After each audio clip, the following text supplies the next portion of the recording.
आप भूल तो नहीं गए दोस्तों कि आंदोलनकारी पहलवानों ने जंतर मंतर में क्या ऐलान किया था। यही कहा था ना कि हम नेशनल नहीं सीधे ओलंपिक खेलेंगे। सुन लीजिए। पर कोई नहीं खेलेगा, जितने आ रहे हैं कोई नेशनल नहीं खेलेगा। हम खिलाड़ी सारे सीधे ओलंपिक्स में जाने को तैयार हैं। लेकिन ये क्या दोस्तों, बजरंग पुनिया तो एशियाड में भी नाक कटाकर आ गए, एक भी मेडल नहीं जीता, सीधे ओलंपिक खेलने वाले थे।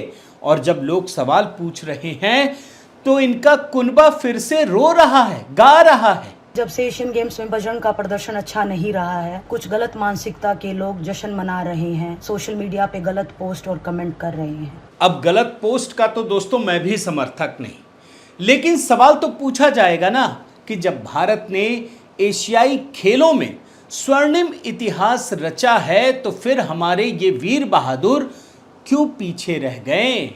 और ये वो बजरंग पुनिया है दोस्तों, बड़े ध्यान से याद रखिएगा, जो आंदोलन तो इस बात को लेकर कर रहे थे कि महिला पहलवानों को न्याय मिलना चाहिए, उसमें तो मैं भी सहमत हूं, मगर वो तो मेडलों का ही अपमान करने लगे।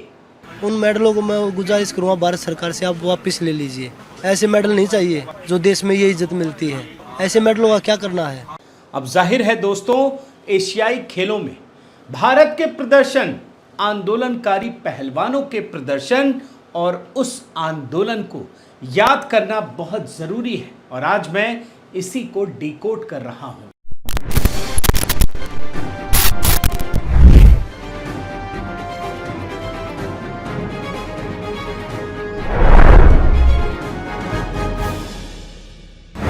साथियों नमस्कार, मैं हरिश्चंद्र बड़वाल। इस समय पूरी दुनिया की नजर इजराइल फिलिस्तीन युद्ध पर है और उसके बाद एक कई बड़ी घटनाएं, और अब तो चुनाव का भी ऐलान हो गया तो उस पर भी लोगों की नज़र है। लेकिन एशियाई खेल से जुड़ा हुआ एक बहुत ही महत्वपूर्ण पहलू, एक बड़ी खबर दोस्तों चूक गई और उसको बताना ज़रूरी है क्योंकि कल एक महत्वपूर्ण घटना हो रही है। देश के प्रधानमंत्री एशियाई गेम्स में भाग लेने वाला जो पूरा का पूरा दल है उससे मुलाकात करेंगे, बातचीत करेंगे, संबोधित करेंगे। कल ही ये मुलाकात होने वाली है। और ये वैसे तो जो प्राइम मिनिस्टर का कार्यक्रम शेड्यूल होता है ना, हमें बड़ा आम सा लगता है कि ठीक है मिल रहे हैं। लेकिन आपने देखा इससे पहले कर्नाटक में जब वो पूरा का पूरा कुनबा मिलने गया था तो कैसे अपमानित किया गया था, आपको ध्यान होगा। लेकिन प्रधानमंत्री का मिलना बड़ा अनोखा होता है, बड़ा विशेष होता है दोस्तों। और इसीलिए ये कहानी आज दिखाना ज़रूरी है क्योंकि एशियाई खेलों में भारत ने इतिहास रच दिया है। अब तक कभी इतने मेडल किसी भी वैश्विक स्पर्धा में भारत ने नहीं जीते हैं। ये गोल्डन 100 हैं दोस्तों। पहली बार 100 पदक और 72 साल के जो पूरा का पूरा एकदम समय होता है ना, कालखंड, उसमें पहली बार ये हासिल किया है। अब इन मेडलों की लिस्ट को आपको दिखा देता हूँ।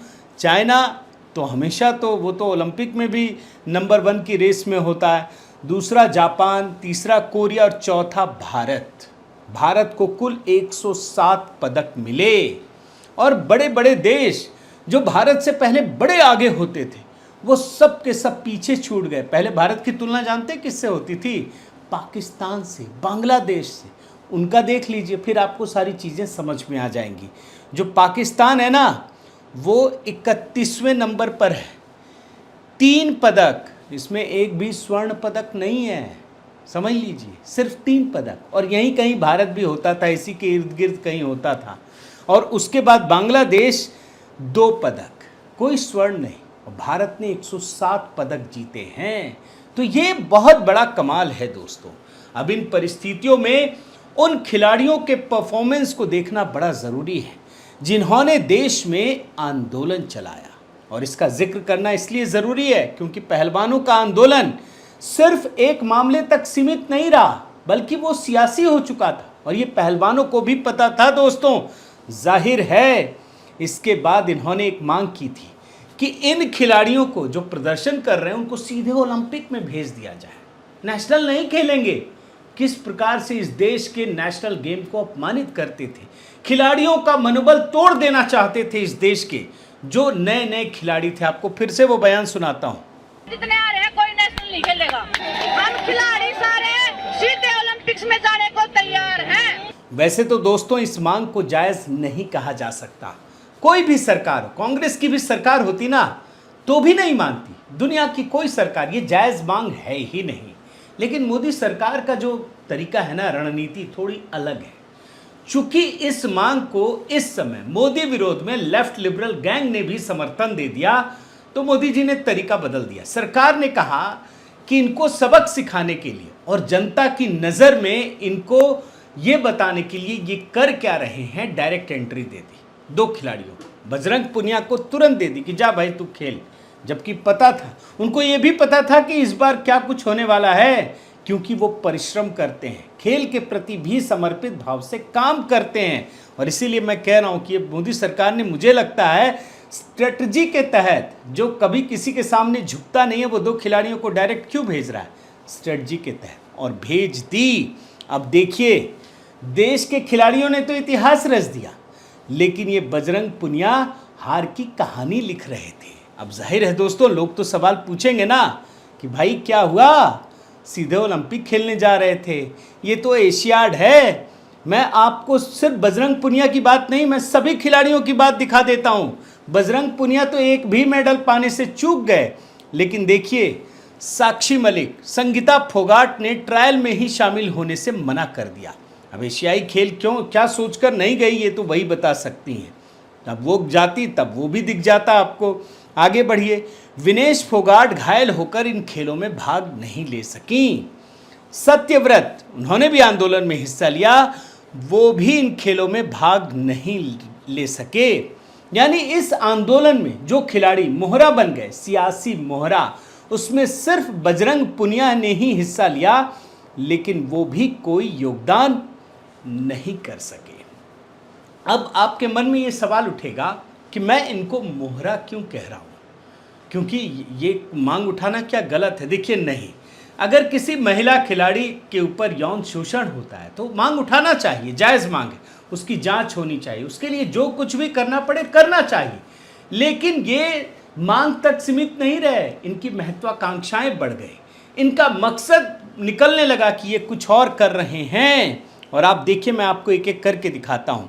पहले इन पहलवानों की मांग थी कि भारतीय कुश्ती महासंघ के चीफ के खिलाफ यौन शोषण का आरोप है तो उनके खिलाफ जांच हो, FIR होनी चाहिए। और उस समय बजरंग पुनिया सीधे दिल्ली पुलिस पर आरोप लगाते थे। बयान सुनिए। पुलिस का अभी भी एतबार नहीं है कि हम पहले बोला कि हमें विश्वास नहीं है। और उसके बाद सुप्रीम कोर्ट पहुंचे। सुप्रीम कोर्ट के आदेश पर FIR दर्ज भी हो गई, जांच भी शुरू हो गई। तब इन लोगों ने राजनीति शुरू कर दी और जानते हैं क्या कहने लगे कि यह आंदोलन हम खत्म नहीं कर सकते, लोग खत्म करेंगे। लोगों से जोड़ दिया, कनेक्ट कर दिया। बयान सुनिए। और जो लोग ये बोल रहे हैं कि भाई धरना खत्म हो जाएगा, जितने भी हमारे सपोर्ट में पूरा देश खड़ा है, जितने भी संगठन, किसान संगठन, मजदूर है, खाद पंचायतें हैं, हमारे कोचेज हैं, तो वो सभी डिसीजन लेंगे। अब ये साक्षी बजरंग विनेश का डिसीजन नहीं है। देख रहे हैं ना, अब चूंकि इनको आंदोलन चलाना था, आंदोलन के लिए कर रहे थे आंदोलन, तो ये अनाप शनाप आरोप भी लगाने लगे। अब आपको समझ में आएगा कि ये आरोप कैसे थे, सुनिए। सूत्रों के हवाले से पता लगा कि हमारे अध्यक्ष जी विदेश भाजने की फिराक में हैं, तो कृपया जब तक जांच नहीं होती, जो चीजें खिलाड़ियों ने जो उठाया है, बेड़ा जो उठाया है, जब तक जांच नहीं होती तो इस चीज पे भी एक बार गवर्नमेंट को ध्यान देना चाहिए। आप सिर्फ देखते जाइएगा दोस्तों, मैं सारी चीजें निकाल कर लाया हूँ। आरोप लगाने लगे। इसके बाद इनकी मांग क्या थी? पहले जांच, FIR, ये वो। अब देखिए, इनकी मांग ये थी कि बृजभूषण सिंह कुश्ती संघ का अध्यक्ष पद छोड़ दें। पहलवानों की बाइट सुना रहा हूं आपको, सुन लीजिए। कम से कम अपना पद तो छोड़ो, कम से कम पद तो छोड़ के आओ अपना। हम निहत्थे बैठे, हम रेसलर अपना जो कुश्ती छोड़ के बैठे हैं, क्या वो अपना पद नहीं छोड़ सकते? अब देखिए, मांग की इन्होंने, अब बृजभूषण सिंह अध्यक्ष भी नहीं रहे। अब विनेश फोगाट की मांग थी कि इन्हें सांसद पद से भी इस्तीफा देना चाहिए। अब आप सोचिए, कोई व्यक्ति सांसद बनेगा या नहीं बनेगा, ये संविधान से तय होगा या पहलवान तय करेंगे? फिर तो राहुल गांधी भी फंसे थे, उनकी सदस्यता गई तो लोग क्यों उल्टे सीधे आरोप लगा रहे थे। भाई आप तय करेंगे कि ये सांसद रहेंगे या नहीं रहेंगे। देखिए हमें इस्तीफा चाहिए सांसद पद से। देख रहे हैं ना। अब मैं आपको एक और चीज दिखाता हूं। बृजभूषण सिंह के खिलाफ ये सुप्रीम कोर्ट चले गए, कहने लगे हमें उन्हीं पर भरोसा है। उसमें तो हुआ भी। आपको इनका एक बयान भी सुनाता हूं सुप्रीम कोर्ट के बारे में क्या कह रहे थे, सुन लीजिए। हमें सुप्रीम कोर्ट पे भी पूरा भरोसा था। हमें अपने देश की न्यायपालिका पे हमेशा भरोसा रहा है और आज भी भरोसा है, हमेशा भरोसा कायम रहेगा। अब देखिए सुप्रीम कोर्ट के पास जाने के बाद एफआईआर दर्ज हो गई। अब ये हर चीज में सुप्रीम कोर्ट जाने लगे। सुप्रीम कोर्ट ने भी कहा कि भाई जो आप चाहते थे वो तो हो गया, जांच होगी, दिक्कत हो तो निचली अदालत भी जाओ, वो भी रास्ता खुला हुआ है। मगर ये क्या दोस्तों, जिस सुप्रीम कोर्ट पर भरोसा था वो पलट गया और जानते क्या बताने लगे कि सुप्रीम कोर्ट और हाई कोर्ट से पहले उनके लिए खाप पंचायतें हैं। बयान सुनिए। जो भी फैसला होगा, हमारे जितने भी बड़े बुजुर्ग हैं, जितनी भी खाप पंचायतें हैं, हमेशा वही लेती आई हैं। सुप्रीम कोर्ट से, हाई कोर्ट से पहला फैसला हमारा जो भी होता है हमारी खाप पंचायतें लेती हैं। जो भी वो फैसला लेंगे हम उनका फैसला होगा, उनका पालन करेंगे। देखा आपने, मैं इनका डबल स्टैंडर्ड आपको दिखा रहा हूं। मगर बात इतनी सी होती तो कोई बात नहीं थी। पहलवानों का प्रदर्शन राजनीति का अखाड़ा तो बना ही। रेसलर बजरंग पुनिया जो हार कर आए, उन्होंने जानते ये तक कह दिया कि हम सर झुका सके हैं तो काट भी सके हैं। आप बयान सुनिए इनका। जो बृजभूषण का है ना, बोला मैं कुछ नहीं, मेरा कोई कुछ नहीं कर सकता। तुमने फेरा खोना कि हमारे लोगों में कितनी ताकत है, हम सर झुका सके, सर एक रहना मेडल जीत नहीं पाए, ये सब बात बता रहे थे।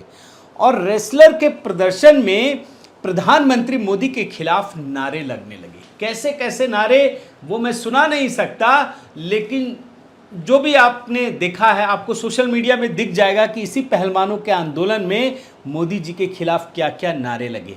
और जो बचा कुचा था कि भारत को विदेशों में कैसे बदनाम किया जाए, वो भी खेल शुरू हो गया। सुन लीजिए।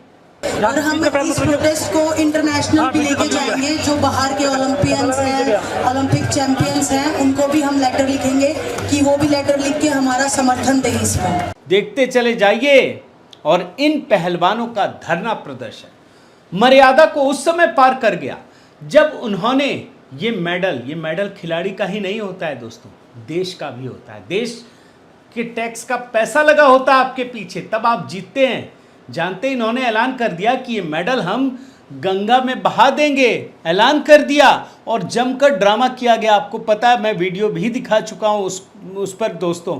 और इसके बाद क्या क्या किया मैं आपको दिखा रहा हूं। सीधे नए संसद भवन के उद्घाटन के दिन उस भवन को घेरने का प्रयास किया जिस पर पूरे देश को गर्व था। पूरी दुनिया टकटकी लगाकर देख रही थी कि कैसे इस देश ने अपना नया संसद भवन बनाया है। लेकिन ये सब करते समय दोस्तों ये पहलवान भूल गए कि देश इन्हें इसलिए सिर आंखों पर बिठाता है क्योंकि ये खेल के मैदान में कमाल करते हैं। लेकिन उसी कमाल के बाद ये देश को एहसान का मतलब एहसास दिलाते हैं बोझ की तरह कि देखो मैं जीत कर आया हूँ, ये मेडल किस काम का, ऐसे वैसे मेडल बहा देंगे। तो सवाल तो लोग पूछेंगे ना दोस्तों। तो कुल मिला करके लेफ्ट लिबरल गैंग का दोस्तों एक पैटर्न है। अगर हम पैटर्न को नहीं समझेंगे तो यकीन मानिए देश का बहुत बड़ा नुकसान ये कर जाएंगे। प्रधानमंत्री मोदी के लिए जो सबसे बड़ी ताकत है, जैसे खेल की भावना, खिलाड़ी की भावना को वो जिस प्रकार से प्रोत्साहित करते हैं, देश नए कमाल रचता है। फिर पीएम पहले उनको सारी सुविधाएं देते हैं, बाद में मिलते हैं, उनको आगे बढ़ाने का प्रयत्न करते हैं और उन्हीं लोगों को बहला फुसलाकर ये left liberal gang Modi ji के खिलाफ ही खड़ा कर देता है। अब इन खिलाड़ियों की परेशानी हो सकती है, जायज़ मांग हो सकती है, वो मांगे, लेकिन उनको ये एहसास होना चाहिए कि ये लेफ्ट लिबरल गैंग कहीं अपने सियासी फायदे के लिए उन्हें गुमराह तो नहीं कर रहा है। अगर वो नहीं समझेंगे तो ये देश अगर आपको सिर आंखों पर बिठा सकता है तो सवाल भी पूछ सकता है। बहुत बहुत धन्यवाद। आपसे निवेदन है साथियों कि आप मेरे इस चैनल को ज़रूर सब्सक्राइब कीजिए, लाइक कीजिए, शेयर कीजिए, कमेंट कीजिए और इस बेल आइकन को प्रेस करना मत भूलिएगा। नमस्कार।